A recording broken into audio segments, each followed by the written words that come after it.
Hello learners, आपकी ma'am आ चुकी हैं पॉलिनोमियल्स के नेक्स्ट पार्ट में। हमने पॉलिनोमियल्स का पार्ट 1 ऑलरेडी कंप्लीट कर लिया है, जिसमें हमने क्लास 9 की थोड़ी थोड़ी और क्लास 10 की बेसिक्स बातें की हैं। तो हम अगर आपने वो पार्ट 1 नहीं देखा है तो पहले आप पार्ट 1 देखिए। Now this is part 2। So हम स्टार्ट करते हैं part 2। Look at the graphs given below.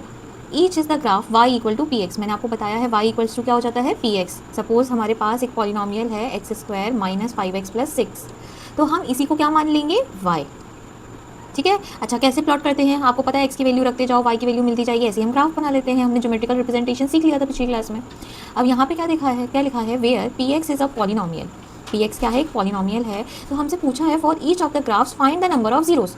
Number of zeros मतलब एक्स की ऐसी वैल्यू जहाँ पर वाई की वैल्यू क्या हो जाए, जीरो। एक्स की ऐसी कितनी वैल्यूज़ है जहाँ पर वाई की वैल्यू जीरो हो जाए। मतलब वाई की वैल्यू जीरो मतलब वो पॉइंट कहाँ लाई करेगा, एक्स एक्सिस पे। मतलब हमसे पूछा जा रहा है कि ग्राफ एक्स एक्सिस को कितनी जगह टच कर रहा है, कट कर रहा है। तो फर्स्ट का आंसर बताएं, वेरी गुड। फर्स्ट वाली क्वेश्चन में कितने जीरोस हैं, 1 0। सेकंड क्वेश्चन में since it is touching the X axis at 2 distinct point, it means there are 2 points at which the value of Y is equal to 0, it means it has 2 zeros. समझ में आ रहा है ना। हमें बोला था कि how many zeros does this graph have. तो हमें क्या देखना है, सिंपली जो ग्राफ है वो एक्स एक्सिस को कितने बार टच कर रहा है, जितनी बार भी टच करेगा उसके उतने जीरोस होंगे। और जीरोस का मतलब मैंने आपको बताया है, एक्स की ऐसी वैल्यू जिस पे वाई क्या हो जाए, zero. Means value of the polynomial क्या आ जाए, जीरो। तो बताओ थर्ड का आंसर, 1 2 3। कितने जीरोस हैं इसमें, 3 जीरोस। यहाँ पर क्या 2 दिख रहे हैं, नहीं, यहाँ पर भी ओनली कितना है, जीरोस हैं, 1। बेटा ये वाई एक्सिस को कट कर रही है, उससे हमें मतलब नहीं है। हमारा मतलब किससे है, एक्स एक्सिस को। वो ग्राफ कितनी जगह टच कर रहा है, तो एक्स एक्सिस पे सिंगल जगह टच कर रहा है, इट मीन्स इट हैज़ 1 0। यहाँ पर भी ये पैराबोला है, ये पैराबोला एक्स एक्सिस को कितनी जगह टच कर रहा है, सिंगल जगह, तो 1 0। 1 2 3 and 4, how many zeros, 4 zeros. तो समझ में आया, सिंपली हमें देखना है कि वो ग्राफ एक्स एक्सिस को कितनी जगह टच कर रहा है, उतने ही उसके क्या होंगे, जीरोस। मैंने आपको बताया है अगर लीनियर पॉलिनोमियल है, तो उसका ग्राफ कैसा होता है, स्ट्रेट लाइन। एट मोस्ट कितने जीरोस होंगे, एट मोस्ट 1 0, एट मोस्ट 1 0। और अगर क्वाड्रेटिक पॉलिनोमियल है तो उसका ग्राफ कैसा होगा, पैराबोला। और उसके कितने जीरोस होंगे, एट मोस्ट 2 जीरोस। ये मैं आपको ऑलरेडी बता चुकी हूँ। यहाँ तक किसी को कोई डाउट नहीं। हम अपने आंसर्स चेक कर लेते हैं, सारे सही हैं। चलो अब एक इम्पॉर्टेंट टॉपिक हम सीखने जा रहे हैं, रिलेशनशिप बिटवीन द जीरोस। किसके बीच में, रिलेशनशिप किसके बीच में, जीरोस के बीच में, and the coefficient of the polynomial. मैंने आपको बताया है अगर हमारे पास क्वाड्रेटिक पॉलिनोमियल है तो उसका स्टैंडर्ड फॉर्म क्या होगा, A x square plus B x plus C. This is the standard form of quadratic polynomial, where a is the coefficient of x square, b is the coefficient of x and c is called the constant term। कोई दिक्कत वाली बात तो नहीं है, ठीक है। अच्छा, ये कैसे टाइप का पॉलिनोमियल है, क्वाड्रेटिक पॉलिनोमियल। तो इसके एटमोस्ट कितने जीरोस होंगे, एटमोस्ट 2 जीरोस होंगे। तो हम मान लेते हैं इसके कितने जीरोस हैं, 2 जीरोस हैं। और हम वो 2 जीरोस किससे शो कर रहे हैं, अल्फा एंड बीटा से। तो इन जीरोस और इन कोफिशिएंट कांस्टेंट में क्या रिलेशन है, अब हम वो सीखने जा रहे हैं। क्या सीखने जा रहे हैं, इन ये 2 जीरोस हैं अल्फा और बीटा, इसमें और कोफिशिएंट और कांस्टेंट में क्या रिलेशन है आपस में, हम वो सीखने जा रहे हैं। तो first relation is the sum of the zeros is equal to minus of coefficient of x divided by coefficient of x square. It can be simply written as minus b upon a। The sum of the zeros is equal to minus b upon a, and the product of the zeros is equal to the constant term divided by coefficient of x square. Here the constant term is c and the coefficient of x square is a. कोई दिक्कत वाली बात तो नहीं है। तो हम इतनी बात सीख गए। तो जल्दी से देख लो, यही हमारे पास लिखा हुआ है, zero polynomial, zero of a linear polynomial. Linear polynomial की हमारे सिलेबस में बात नहीं की है, फिर भी हम निकाल सकते हैं। क्या आएगा, माइनस बी अपॉन बी। कैसे आया, zeros are the values of X. Zeros क्या बोलते हैं, एक्स की ऐसी वैल्यूज़ होती हैं जिस पर पॉलिनोमियल की वैल्यू क्या हो जाए, जीरो। मतलब जीरो इक्वल टू क्या आ जाएगा, ए एक्स प्लस बी।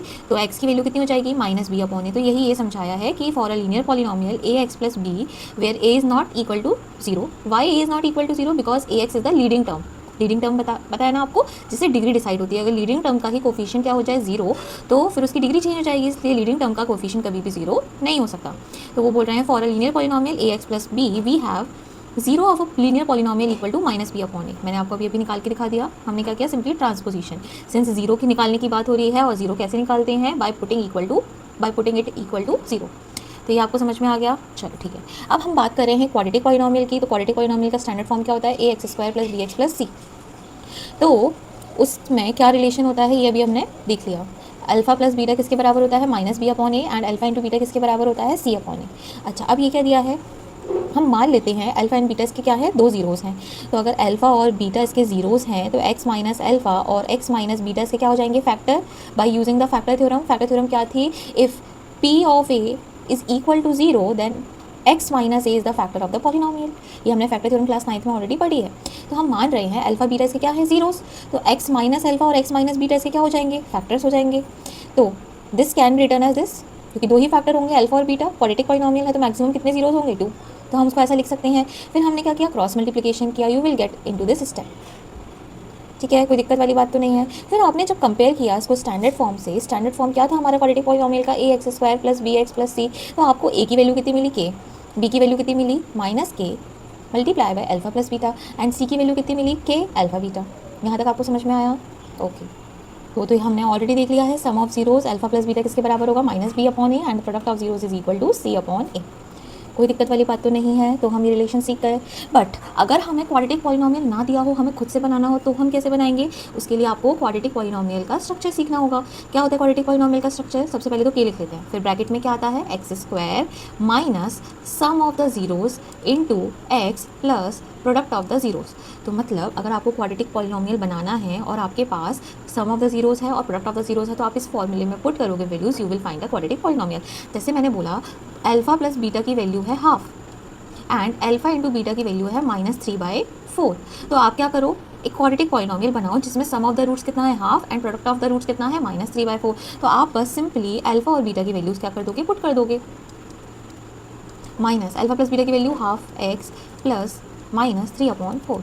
तो यहाँ से कितना आ जाएगा, K bracket 2x square minus X whole upon 2 -3/4। Again LCM वेलसीएम ले लो, तो के ब्रैकेट क्या हो जाएगा, 4x square minus 2x minus 3 whole upon 4। अब क्या करेंगे, के की जगह क्या रख देंगे हम, 4, क्योंकि के क्या है हमारा आर्बिट्ररी कांस्टेंट, उसको हम अपने अकॉर्डिंग रख सकते हैं। तो आपके दिमाग में आ रहा होगा मैम 4 ही क्यों रख रहे हो, बेटा जो भी डिनोमिनेटर में वैल्यू आए ना, उसको अवॉइड करने के लिए हम के की वैल्यू एज इट इज़ रख देते हैं। जैसे यहाँ पे डिनोमिनेटर में क्या आ रहा है 4, तो हम के की वैल्यू क्या रख देंगे 4, जिससे हमारा डिनोमिनेटर कैंसिल हो जाए। ठीक है, कर लेंगे इस टाइप का क्वेश्चन। तो अगर आपको सम ऑफ द जीरोस निकालना है तो उसका फॉर्मूला क्या होता है, minus B upon A, and product of the zeros कितना होता है, सी अपॉन ए। अगर आपको क्वाड्रेटिक पॉलिनोमियल बनाना है तो उसका स्ट्रक्चर क्या होता है, ये के bracket x square minus sum of the zeros into x plus product of the zeros. कोई दिक्कत नहीं, आगे चले। चलो क्या कह रहे हैं, अच्छा क्यूबिक का भी बता दें क्या, क्यूबिक का भी बता दूँ, चलो ठीक है। तो एज यू नो क्यूबिक का स्टैंडर्ड फॉर्म क्या होता है, A X cube plus B x square plus C X plus D. तो इसमें एटमोस्ट कितने जीरोस होंगे, वेरी गुड, कितने जीरोस होंगे, 3 जीरोस होंगे, क्योंकि ये कैसा पॉलिनोमियल है, क्यूबिक। तो हमने मान लिया अल्फा बीटा और gamma these are the 3 zeros. तो हमें 3 रिलेशन, देखो जब भी 3 अननोन क्वांटिटी होती हैं तो 3 रिलेशन चाहिए होते हैं to find out those unknown quantities. Quadratic polynomial में 2 अननोन क्वांटिटीज़ थी, अल्फा और बीटा, तो 2 रिलेशन चाहिए थे। ऐसे ही यहाँ पर कितने रिलेशन होंगे, 3 रिलेशन होंगे, क्योंकि यहाँ पे 3 जीरोस हैं, क्या क्या, alpha beta gamma. According to that first one is sum of the zeros. तो सम ऑफ द जीरोस क्या होता है, alpha plus beta plus gamma किसके बराबर होगा, अगेन माइनस बी अपॉन ए। कोई दिक्कत नहीं। Sum of the product of the zero two at a time, मतलब alpha beta plus beta gamma plus gamma alpha किसके बराबर होगा, yes learners, C upon A, good. And the product of the zeros is equal to minus B upon A. क्या ma'am ये सिर्फ cubic तक ही हमारे relation valid हैं, नहीं बेटा, आप बाई क्वाड्रेटिक क्वार्टिक सबके लिए रिलेशन निकाल सकते हो, बट वो फिर जब आप बड़े हो जाओगे तब सीखोगे कैसे निकालते हैं। ठीक है, बट यहाँ तक अगर आपको समझ में आया है तो दैट्स इनफ। तो आपको क्या याद रखना है, sum of the zeros is equal to minus B upon A, product of the sum of the product of the zero two at a time is equal to C upon A, and product of the zeros is equal to minus D upon ए। कोई दिक्कत नहीं। तो जैसे हमने quadratic में how to construct a polynomial सीखा था, ऐसे इसमें भी हमें क्यूबिक पॉलिनोमियल बनाना होगा। तो सबसे पहले तो क्या लिखेंगे, के ब्रैकेट में क्या आएगा, एक्स क्यूब माइनस क्या आएगा, sum of the zeros that is alpha plus beta plus gamma into X square plus product of the zeros, sum of the product of the zeros two at a time, beta gamma plus gamma alpha into X minus alpha beta gamma, bracket close. ठीक है, so this is the relation written over here also. Done, सीख गए। तो quadratic और cubic में इतना कुछ ज़्यादा अंतर नहीं है, बस थोड़ा एक रिलेशन ही तो एक्स्ट्रा सीखना है। हाँ, कर लेंगे। चलो next, if a polynomial has no zeros it doesn't mean that it has no solution. बात समझ में आ रही है ना? सॉल्यूशन मतलब अलग होता है, ज़ीरोज़ और रूट्स मतलब अलग होता है। ज़ीरोज़ और रूट्स एक ही चीज़ होती है, बट सॉल्यूशन मतलब होता है एक्स और वाई की ऐसी वैल्यू जो किसी इक्वेशन को क्या करे, सेटिस्फाई। जैसे हमारे पास क्या है, y equal to x square plus 7x plus 12। तो मैंने बोला इसके सॉल्यूशन बताओ, तो भाई सॉल्यूशन तो वो वैल्यूज़ होंगी जो उसको क्या करेंगे, satisfy. There are infinite solution for this expression, equation. बात समझ में आ रही है? तो यही बी अलर्ट करके भाई नोट कर लेना, ज़ीरोज़ ना होना इसका मतलब ये बिल्कुल भी नहीं है कि उसके सॉल्यूशन ना हो। ठीक है, चलो अभी हमने रिलेशन पढ़ा है, अब उस पर बेस्ड थोड़ी क्वेश्चन देख लेते हैं। तो see question, find the zeros of the quadratic polynomial. हमें बोला है इसके जीरोज़ निकालो और ऑल्सो वेरीफाई द रिलेशन। तो बहुत आसान है, आपने मिडिल टर्म स्प्लिटिंग मेथड लगाया, आपको आता है लर्नर्स, नहीं आता एक बार बता दें तो ठीक है, बता देते हैं बेटा। देखो हमारे पास क्या है, quadratic polynomial x square plus 7x plus 12। देखो कैसे सोचते हैं हम इसको सॉल्व करेंगे मिडिल टर्म स्प्लिटिंग मेथड से। इसे सॉल्व करेंगे मिडिल टर्म स्प्लिटिंग मेथड। ठीक है, मिडिल टर्म मतलब बी वाली टर्म, बीच वाली। तो यहाँ पे A x square plus B X, जब आप उसको कंपेयर करोगे तो आपको पता चलेगा ए की वैल्यू कितनी है 1, बी की वैल्यू कितनी है 7, सी की वैल्यू कितनी है 12। कोई दिक्कत नहीं, because the standard form is a x square plus B x plus C, this is the standard form of quadratic polynomial. तो आपने कंपेयर किया तो आपको ए की वैल्यू 1 मिली, बी की वैल्यू 7 मिली एंड सी की वैल्यू 12 मिली। तो हमें मिडिल टर्म को कुछ इस तरह स्प्लिट करना है, मिडिल टर्म में 7 को ऐसे दो नंबर में स्प्लिट करना है so that their product is equal to a c and if you add them it is equal to b. हमें कैसे पता चला मैम ऐड करना है कि सबट्रैक्ट करना है, यह आपको सी के साइन से पता चलता है। जो भी सी का साइन होता है, मीन्स कांस्टेंट टर्म का जो भी साइन होता है वो हमें बताता है उन नंबर्स का एडिशन करना है कि सबट्रैक्शन करना है to get the value of b. तो यहाँ पे प्लस का साइन था तो हमें समझ में आ गया, हमें ऐसे दो नंबर सोचने हैं जिनको प्लस करके बी के बराबर आए, that is 7, and when you multiply them it is equal to a c, that is 12। तो सोचो ऐसे दो नंबर जिनको मल्टीप्लाई करे तो 12 आए, प्लस करे तो 7 आए। वो दो नंबर क्या हैं, 4 और 3। समझ में आ रहा है कि नहीं? वो दो नंबर क्या हैं, 4 और 3। तो मतलब ये स्प्लिट हो गया। 7 को हम क्या लिखेंगे, 4 plus 3x, 4x plus 3x। फिर स्टार्टिंग की टू टर्म्स में से कॉमन लेंगे, पीछे की टू टर्म्स में से कॉमन लेंगे।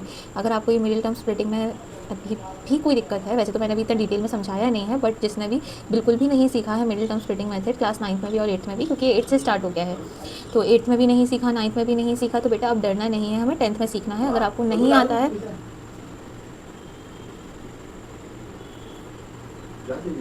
अगर आपको नहीं आता है तो आप बेटा कमेंट करके पूछ लेना, ठीक है, कोई दिक्कत नहीं। मैं आपको इसके लिए एक सेपरेट वीडियो बना के आपको ये पूरा सिखा दूँगी। अगर आपको ये नहीं आता है तो बिल्कुल भी डरने वाली बात नहीं है कि हमें इतना सा कॉन्सेप्ट नहीं आता, नहीं, आप सीख लेंगे, कोई दिक्कत नहीं। तो हमने सीख लिया, हमने स्प्लिट कर दिया इसको और वी गॉट द फैक्टर्स। ये दो फैक्टर्स आ गए, अब उसको इक्वल टू 0 रखा because we are going to find out the zeros, because zeros are those values of x which produce the value of the polynomial equal to 0। Class 9 का concept है, आपको कोई डाउट होता है आप कमेंट करके पूछ लेना। तो यहाँ से आपको एक्स की वैल्यू कितनी कितनी मिली, -4 एंड -3। कितनी मिली, -4 एंड -3। तो सम ऑफ द जीरोज, अब हमें क्या करना है, रिलेशन को वेरीफाई करना है। सो हम क्या निकालेंगे, sum of the zeros. Sum of the zeros कितना आ रहा है, -7, and we also know that sum of the zeros is equal to -b upon A. तो -b अपॉन ए की वैल्यू भी निकाली तो वो भी कितनी आ रही है, -7। It means alpha plus beta is equal to -b upon A equal to -7, hence this relation is verified. Also we need to verify the product relation. So तो आप कर सकते हो, yes, -4 into -3 should be equal to c upon a, and the value of c is 12, the value of a is 1, 12 equal to 12, and this relation is also verified। कर लेंगे बच्चों, बताओ, done. चलो बेटा एक क्वेश्चन हम ऑलरेडी कर चुके हैं, चलो एक और क्वेश्चन प्रैक्टिस करते हैं। हमें बोला है find the zeros and also verify the relation between the zeros and its coefficient. अच्छा क्या रिलेशन दिया है हमें पॉलिनोमियल दिया है f x is equals to a b x square. अच्छा एक्स का अंदर मल्टीप्लाई हो जाएगा तो ब्रैकेट लगाए, ठीक है, तो कर दें, ओके बेटा। तो B square x plus A C X plus B C, ऐसा लिख सकते हैं आप। अंदर हमने एक्स का क्या कर दिया, मल्टीप्लिकेशन। अच्छा स्टार्टिंग की टू टर्म्स में से क्या कॉमन आ रहा है, बी एक्स, अंदर क्या बचेगा, ए एक्स प्लस बी। यहाँ पर दोनों टर्म्स में से सी कॉमन आ रहा है तो हम सी कॉमन ले लेंगे, अंदर क्या बचेगा, ए एक्स प्लस बी। अब हमारे पास दो टर्म है, ये फर्स्ट टर्म है, ये सेकंड टर्म है, दोनों टर्म में कॉमन क्या आ रहा है, ए एक्स प्लस बी, अंदर ब्रैकेट में क्या बचेगा, बी एक्स प्लस सी। यहाँ से आपको क्या निकालना है, जीरोस निकालना है। तो जीरोस निकालना है तो हमें इक्वल टू जीरो रखना पड़ेगा। तो आपको एक्स की वैल्यू 2 मिल जाएंगी, या तो ये जीरो के बराबर होगा या तो ये जीरो के बराबर होगा। तो एक्स की वैल्यू क्या क्या मिल जाएगी, minus B upon A and minus c upon b. ये आपको क्या मिल गए, जीरोस। अब आपको बोला है ऑल्सो वेरीफाई द रिलेशन। तो पहले तो आप क्या निकालो, सम ऑफ द जीरोस निकालो। सम ऑफ द जीरोस मतलब माइनस बी अपॉन ए plus minus c upon B. इन दोनों को ऐड करोगे तो ए बी एलसीएम आएगा। यहाँ पे क्या हो जाएगा, माइनस का B square minus A C. आप माइनस कॉमन ले लो तो अंदर क्या बचेगा, B square plus A C upon A B. ये क्या आ गया, sum of the zeros. And according to the question the sum of the zeros is equal to minus B upon A. देखो minus of B upon A, hence the relation is verified for the sum. Okay, now we will do for the product. Product of the zeros is equal to क्या हो जाएगा, minus B upon a into minus c upon b. कभी भी maths में दो sign इकट्ठे नहीं लगाते, तो इसलिए यहाँ पे क्या लगाना पड़ेगा हमें, ब्रैकेट। तो बी से बी कैंसिल हो जाएगा, माइनस माइनस प्लस हो जाएगा, तो कितना आ जाएगा, C upon A. And you can see this can be written as BC upon AB, yes or no, and this is equal to the constant term upon the coefficient of x square, so this relation is also verified. Done? आया समझ में? ठीक है, next question try करो। Find a quadratic polynomial. एक ऐसा quadratic polynomial बनाओ जिसमें जीरोस क्या है, 5 एंड -2। तो मैंने आपको बताया है क्वाड्रेटिक पॉलिनोमियल का स्ट्रक्चर क्या होता है, k bracket x square minus sum of zeros into x plus product of the zeros. तो क्वाड्रेटिक पॉलिनोमियल बनाने के लिए सबसे पहले तो आपको सम ऑफ जीरोस निकालना पड़ेगा। तो सम ऑफ जीरोस मतलब अल्फा प्लस बीटा। तो आपके लिए अल्फा प्लस बीटा कितना हो जाएगा, 5 plus -2, so it is going to be 3। This is the sum of the zeros. ऐसे प्रोडक्ट ऑफ द जीरोस निकालोगे तो कितना हो जाएगा, 5 into -2 that is going to be -10। तो वो क्वाड्रेटिक पॉलिनोमियल क्या बन जाएगा, क्वाड्रेटिक पॉलिनोमियल बन जाएगा हमारा एक्स के bracket x square minus sum of the zeros 3 plus product of the zeros plus -10, so it is going to be minus again. यहाँ पे के की वैल्यू क्या रख देंगे हम, 1, क्योंकि डिनोमिनेटर में कुछ भी नहीं है। So our polynomial is X square minus 3x minus 10 whose zeros are 5 and -2। आया बच्चों को समझ में, कोई दिक्कत नहीं। नेक्स्ट क्वेश्चन क्या है, हमें बोला है find the quadratic polynomial each of the given numbers as the sum and the product of the zeros is respectively. तो मतलब आपको क्या दिया है, सम कितना दिया है, सम ऑफ जीरोस कितना दिया है, 1/4, प्रोडक्ट ऑफ जीरोस कितना दिया है, सम ऑफ जीरोस दिया है आपको 1/4, प्रोडक्ट ऑफ जीरोस दिया है आपको -1। सिंपली बस इसमें फॉर्मेट में पुट करना है। तो के bracket x square minus sum of zeros तो minus 1/4x plus minus product of, आपको समझ में आ रहा है ना, प्लस था फॉर्मूले में और ये माइनस था, तो प्लस माइनस माइनस हो जाएगा, ये इक्वल टू 1। जब आप इसको स्टैंडर्ड फॉर्म में चेंज करोगे तो कितना आ जाएगा, 4x square minus x minus 4। के की वैल्यू क्या रख देंगे आप, 1। This is the answer. ऐसे आप ये कर लेंगे तो कितना आ जाएगा, 3x square minus √2x plus 3√2x plus 1। यहाँ पे के की वैल्यू क्या लिखेंगे हम, 3। आया समझ में, कर लेंगे। तो हम इसका आंसर भी देख लेते हैं।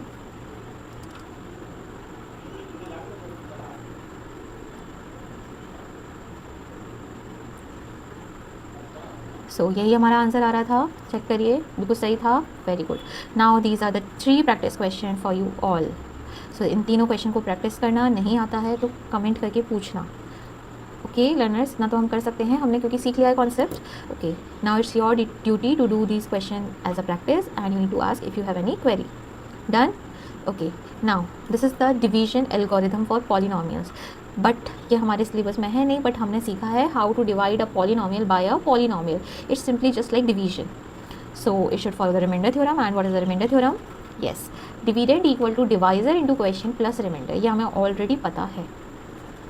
तो मैम ये क्या लिखा है बेटा, सिंपल लिखा है, आप एक बार पढ़िए। If f x is a polynomial and g x is a non zero polynomial and g x is dividing the f x, then this condition arises. If g x is dividing the f x, then g x is acting like a divisor and f x is acting like a dividend.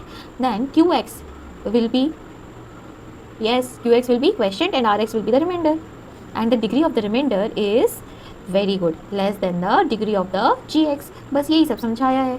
The degree of rx is less than the degree of gx, and if the value of rx is equal to 0, it means yes, qx is a factor of the fx, sorry, gx is the factor of the fx, also the qx will be also the factor of fx, है ना, कर लेंगे।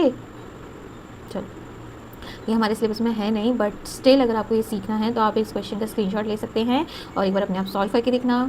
Again कोई doubt तो ma'am तो है ही। Okay, तो एक और क्वेश्चन देखो, ये एक और क्वेश्चन डिवीजन का प्रैक्टिस करनी है, तो इससे अच्छा मौका है नहीं। हम क्या कर ले, पूरे सॉल्यूशन का स्क्रीनशॉट ले लें, और नहीं आता है तो मैम से पूछेंगे। तो ये कैसा पॉलिनोमियल है बताओ, कैसा पॉलिनोमियल है? आपके पास 2 ऑप्शन है, 3 ऑप्शन है, क्वाड्रेटिक है, बाई क्वाड्रेटिक है, या क्वार्टिक पॉलिनोमियल है ये? बताओ। वेरी गुड, क्वार्टिक, क्योंकि इसमें इवन पावर के साथ साथ ऑड पावर भी है और highest power of the polynomial कितना है? 4। ठीक है, कर लोगे तो प्रैक्टिस करना। नहीं आता है तो मैम तो हैं ही बताने के लिए। ओ इतने सारे क्वेश्चन। चलो ये वाला भी देख लो। Divide the polynomial this by this, verify the division algorithm.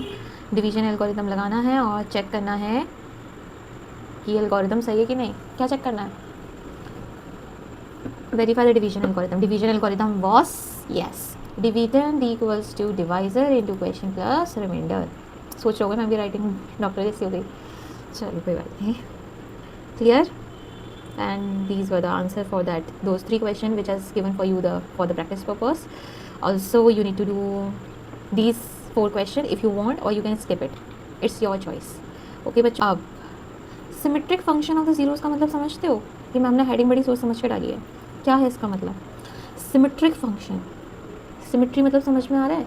जैसे आपकी इमेज मिरर में कैसी बनती है? सिमेट्रिक, मतलब जैसे आप हो वैसे ही मिरर में दिखोगे, मतलब सिमेट्री। सिमेट्री मतलब LHS is equal to RHS। LHS को वेरीफाई करो या RHS को वेरीफाई करो, you will get the same result. इसको क्या बोलते हैं हम? Symmetric function of the zeros. In short इसमें आपको क्या याद रखनी है? Algebraic identities. सो हमने एल्जेब्रिक आइडेंटिटीज़ ऑलरेडी पढ़ी हुई हैं क्लास 9 में। हमने 9 एल्जेब्रिक आइडेंटिटीज़ याद की थी। यहाँ पर हमें सिर्फ और सिर्फ 8 याद करनी है। तो देख लें वो 8 एल्जेब्रिक आइडेंटिटीज़। चलो देखो, पहली क्या है? a प्लस बी का होल स्क्वायर बराबर a square plus B square plus 2ab। Second identity is a minus b का होल स्क्वायर, किसके बराबर होता है? a square plus B square minus 2ab। Third identity a plus b into a minus b, किसके बराबर होता है? a square minus b square. Fourth identity a minus b का a प्लस बी का होल क्यूब, किसके बराबर होता है? a cube plus B cube plus 3ab bracket a plus b. Fifth, मैंने a plus b plus c का whole square नहीं बताया क्योंकि यहाँ पे भी काम नहीं आएगा, तो जितना काम का है उतना ही याद रखना। तो a माइनस बी का होल क्यूब बराबर a cube minus B cube minus 3ab bracket a minus b. Sixth one, a cube plus B cube बराबर a plus b, a square plus B square minus ab। The seventh identity is a cube minus B cube बराबर a minus b bracket a square plus B square plus ab। So ma'am अभी तो बहुत ज़्यादा है, class 9 में हमने बड़ी मुश्किल से याद की थी बट अब हम भूल गए। बट आप इसमें से सिर्फ और सिर्फ 2 आइडेंटिटी स्किप कर सकते हो। वो 2 आइडेंटिटी कौन सी हैं? फोर्थ और फिफ्थ स्किप कर सकते हो। बाकी आपको सारी आइडेंटिटीज़ याद होनी चाहिए जिससे जो क्लास 10th में पॉलिनोमियल्स हैं उसके क्वेश्चन बहुत ईजीली आप सॉल्व कर पाओ। कौन कौन सी? बस ये स्टार्टिंग की 3, ये स्टार्टिंग की 3 तो हमने 8th में भी याद की है, 9th में भी याद की, तो बहुत अच्छे से याद होंगी। बस ये थोड़ा 6th और 7th और अच्छे से याद कर लो तो आपका काम बन जाएगा। ठीक है, a plus b, a cube plus B cube किसके बराबर होता है? a plus B bracket a square plus B square minus ab। And a cube minus B cube किसके बराबर होता है? a minus b bracket a square plus B square plus ab। 2 नहीं आता, यहाँ पे ध्यान रखना और साइन देखना एक बार। कर लो कितना? तो अब हम डायरेक्ट क्वेश्चंस करेंगे। ठीक है, ये वही लिखा है, एक बार आप देख सकते हैं इसको। So now see this question.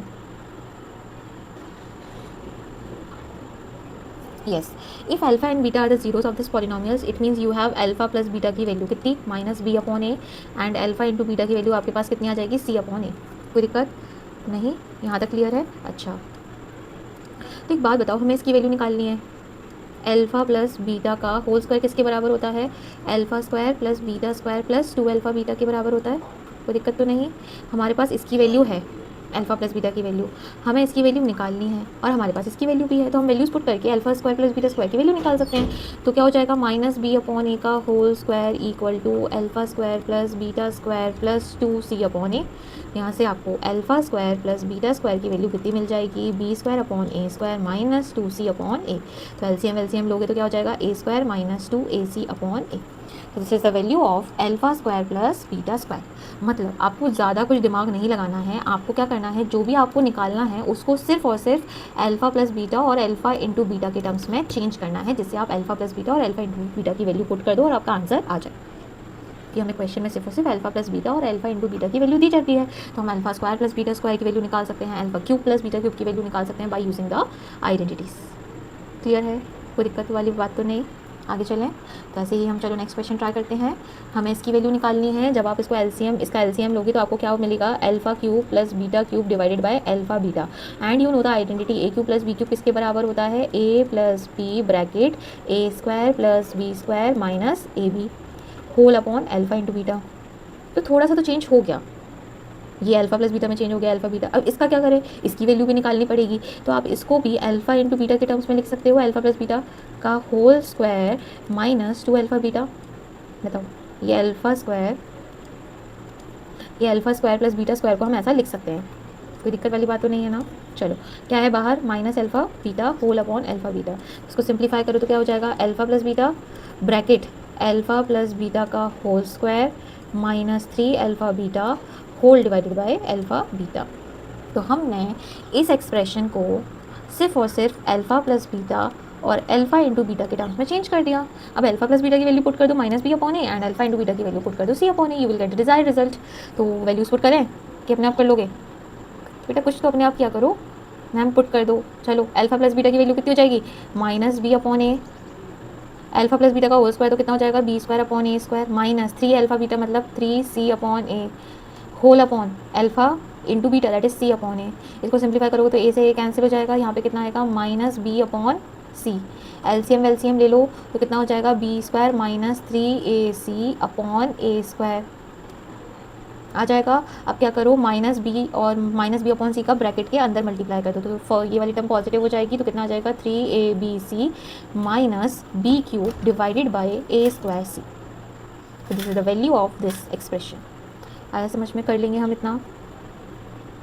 तो बच्चों यही वैल्यू हमारी आ रही थी, कोई दिक्कत नहीं, आगे चले। ओके, हमसे बोला गया है अगर अल्फा बीटा इसके जीरोस हैं तो जल्दी से भाई अल्फा प्लस बीटा की वैल्यू बता दो कितनी होगी, -2 की +2, वेरी गुड इट इज़ +2।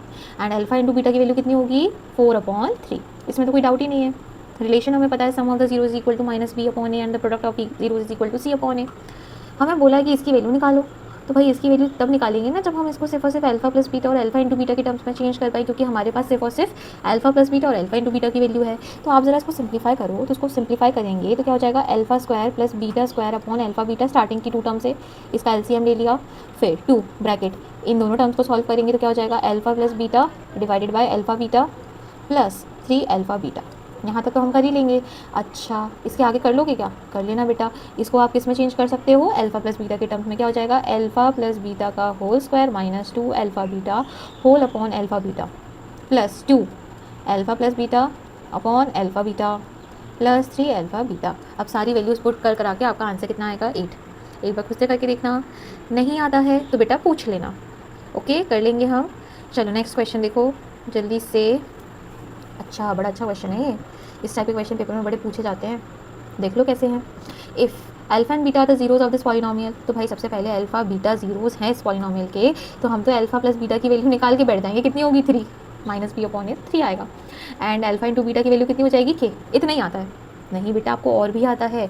देखो क्वेश्चन में क्या दिया है, सच दैट के की वैल्यू निकालो जब अल्फा बीटा इसके जीरोज हैं और अल्फा माइनस बीटा की वैल्यू कितनी है, अल्फा माइनस बीटा की वैल्यू कितनी है 1। तो भाई इसको और इस पर फोकस करो, तो यहाँ से अल्फा और बीटा की वैल्यू निकाल लोगे, इन दोनों इक्वेशंस को ऐड करो तो beta cancel, 2 alpha equal to 4, alpha की वैल्यू आ गई 2, अल्फा की वैल्यू 2 तो बीटा की वैल्यू 1, बस अल्फा की वैल्यू 2 बीटा की वैल्यू 1 तो के की वैल्यू भी कितनी आएगी 2, खत्म क्वेश्चन।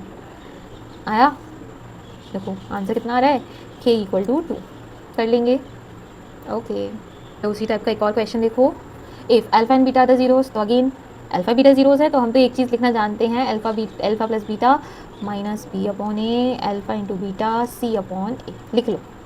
ऑल्सो क्या दिया है, alpha square plus beta square plus alpha beta की वैल्यू कितनी है 21/4। एक बात बताओ, इसमें हम इसको और क्या लिख सकते हैं, अच्छा इसको 2 तरीके से सॉल्व कर सकते हैं। कैसे, 2 तरीके से कैसे, या तो इसको अल्फा प्लस बीटा के टर्म्स में चेंज कर लो या अल्फा प्लस बीटा का दोनों साइड एडिशन कर दो, जैसे आपको ठीक लगे। मैं तो इसको आइडेंटिटी में चेंज कर रही हूँ, तो मैं अल्फा प्लस बीटा का whole square minus 2 alpha beta को क्या लिख सकती हूँ, इसकी जगह मैं ये लिख सकती हूँ, बताओ कोई दिक्कत तो नहीं। Alpha square plus beta square की जगह हम ये लिख सकते हैं, साथ में क्या है प्लस अल्फा बीटा इक्वल्स 21/4। ये क्या हो जाएगा, अल्फा प्लस बीटा का whole square minus alpha beta की वैल्यू कितनी आ गई 21/4। अल्फा प्लस बीटा की वैल्यू पुट कर दो, कितनी थी बेटा 5/2, तो 5/2 का whole square will be 25/4 minus alpha beta equal to 21/4। Transposition वगैरह करो तो कितना हो जाएगा 4/4 इक्वल्स टू अल्फा बीटा। तो अल्फा बीटा की वैल्यू कितनी आ गई 1, और अल्फा इंटू बीटा किसके बराबर था, अल्फा इंटू बीटा किसके बराबर था k/2 के, तो 1 इक्वल टू k/2, तो k की वैल्यू कितनी आ गई 2 आ गई। देखो the value of k is 2। कर लेंगे, इजी है question. Okay, now again these are the 3 question for you for the practice purpose. So take a screenshot, you need to do these 3 question as a homework, and we will meet in the next video for practice, for doing the practice of the chapter polynomials। ठीक है, तो in first और second part मिलाकर हमने class 10th का polynomials का पूरा basic बहुत अच्छे से कंप्लीट कर लिया है। अब हम जो भी कमी पेशी रह गई है वो क्वेश्चंस को प्रैक्टिस करके दूर कर लेंगे। तो अगर थोड़ा बहुत एक आध कॉन्सेप्ट रह भी गया होगा तो हम क्वेश्चन प्रैक्टिस करेंगे, जिससे हमारे सारे कॉन्सेप्ट्स क्रिस्टल क्लियर हो जाएं। एनी डाउट नहीं है? अगर आपको लर्नर्स वीडियोस पसंद आ रही हैं so please do like share and subscribe. Okay, bye.